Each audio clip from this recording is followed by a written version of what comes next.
Uh, Welcome back to another episode of The Urban Platform Speaks. Make sure to like and subscribe to the channel as you come in and check out the content, right?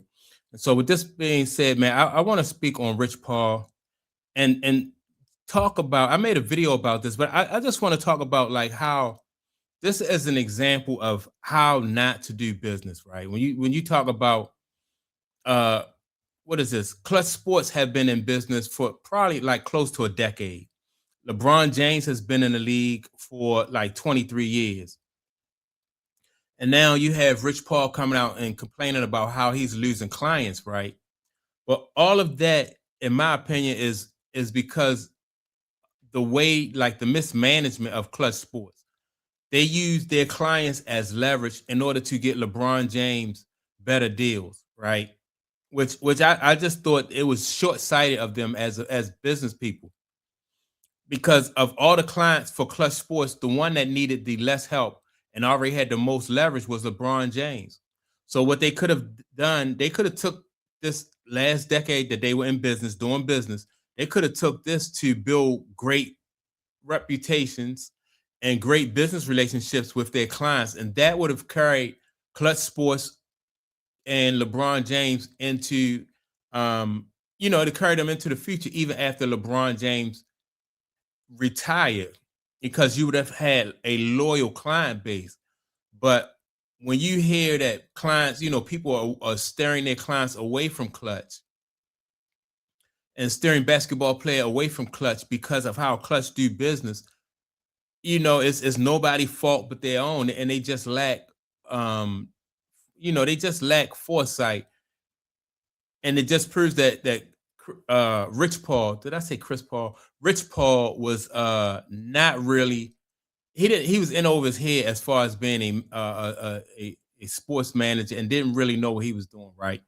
So let me play what Rich Paul said, and then I'm gonna get back and add some more of my input. Them, because if you can't climb up or you're prevented from climbing up, at least if you can put something below you, you're not on the bottom. That's human. And I want to be clear, like I'm not saying that nobody's above critique.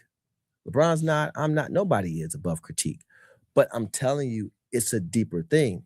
And I feel the effects of it because I've had NBA current players and former players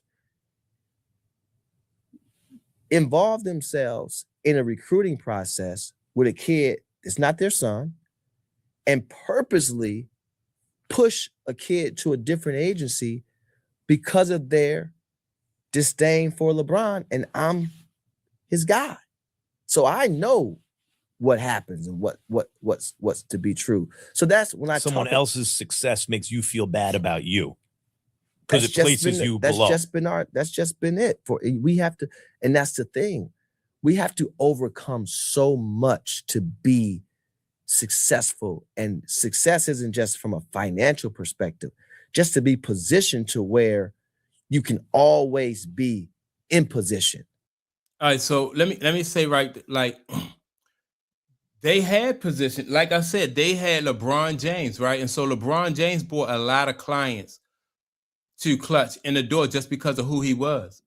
But once you get these clients in the door, you have to look out for their best interests. You can't use these, you can't use these clients as leverage so LeBron James can move around from team to team or threaten to have this player, we're gonna, this player's gonna sit out, or we can move this player to a different team.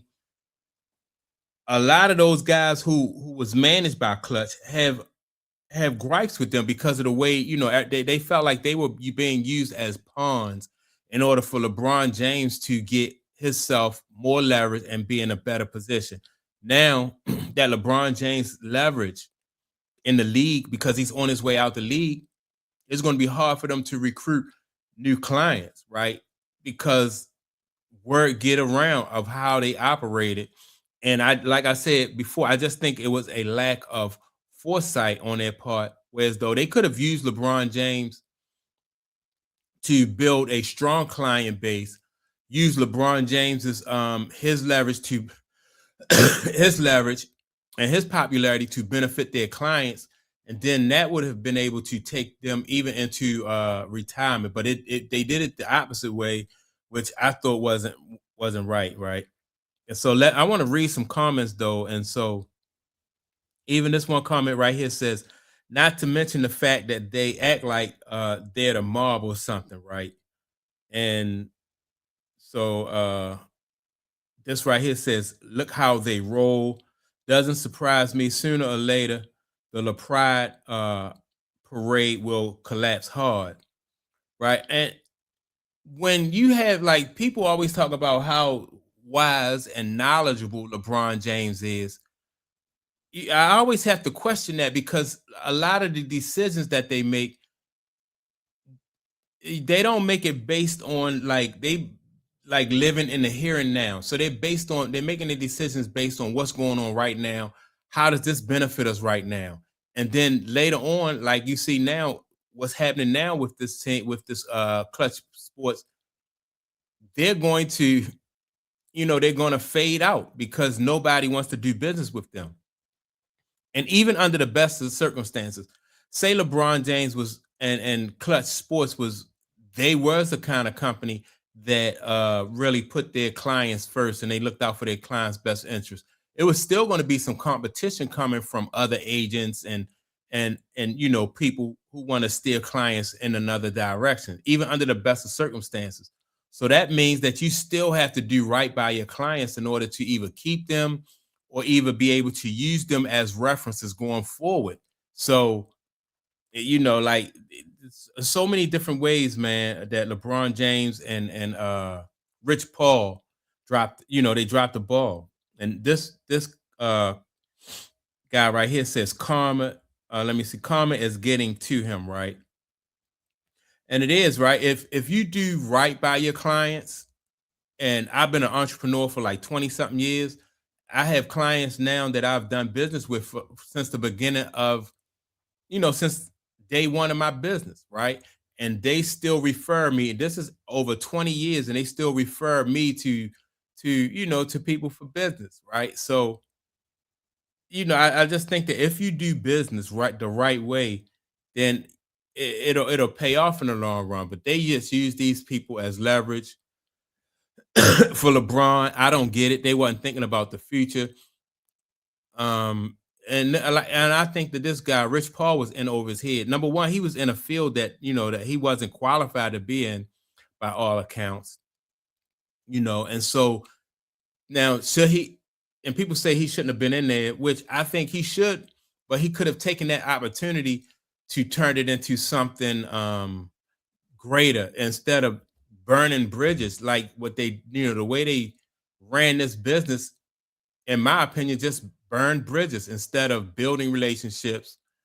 It don't take, and that's something simple. Like if you don't know if you don't have any experience with like how to draw up contracts and stuff like that, you can hire people. Like and Rich Paul, he did hire somebody who has experience being an agent and a manager, right? So that part was covered. But the customer service part of it, which I think is the most important part, is do right by your clients, right? Don't use them as pawns, which they use these people as pawns. And now, the word has gotten out. So nobody else is going to want to, do business with them. Let me see what this guy right here says. LeBron's always talking about he never cheated the game, but NBA players know what's up. That right there is very important, right? Like I said, and that's just another example of how these guys cheated the game and never, like, no foresight. They just no foresight, no planning for like what's to come tomorrow, not worrying about like the consequences of how you do business today, like how that's going to affect your business tomorrow. And now, I think once LeBron James retired from the league, I don't think Clutch will be able to get those basketball players they need to keep to keep Clutch in business. I just don't think. And this is, and it happens a lot, but LeBron James, like I said, he's been in the league for 20 years. this business has been in operation probably for like around a decade or so, and so they had all this time to build relationships and to establish a business brand that was, looking out for the players' best interests, and they didn't do that. And I just, like I said, this last comment that I read, players receive max contracts. Let me see. Oh, LeBron always talk about never cheating the game, but NBA players know what's up. I just think that was so important, man. That it just says a whole lot. Let me see. Players are receiving max contracts by their play, and they are finally figuring out they don't need agents anymore, right? And yeah, and that's part of it too. They found out that they don't really need these agents. And then when you find out that this agent used you as a pawn so LeBron James can get a better deal or he can have leverage against a team, it's all of this stuff is just like I said, it's just coming back to bite LeBron James, Rich Paul, and Clutch Sports. So that's my take on it. Make sure to like and subscribe to the channel. Also, don't forget to leave a comment. And with that being said, man, I'm gonna check y'all out in the next video. Peace.